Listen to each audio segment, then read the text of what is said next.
कलेगाव दखरा दुलाराय बर' फरायसा आफाद, कलेगाव दखरा दुलाराय आइजो अनसाय आफाद आरो कलेगाव गुदि बर' थुनलाइ आफाद जथायै दिनै 18 मे बर' बिजों सानाव बर' बिजोंजों जाय फरायसाफ्रा मेट्रिक आरो हायर सेकेन्डारि जोबथा आनजादखौ सेथि थाखोआव उथ्रिदों बिथांमोनखौ जों दिनै बे दिनैनि गोथार सानाव बरायनो मोननानै जोबोद गोजोननाय मोनदों आरो देग्लाय हायर सेकेन्डारि लेभेलाव खोब गोबां फरायसाफ्रा पास जादों।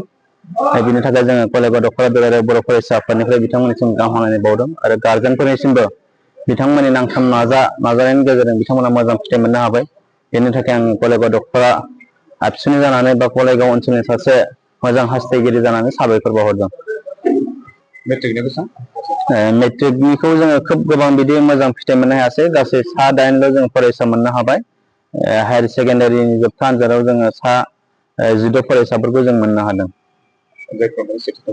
जायफोर सेथि थाखोआव उथ्रिदों।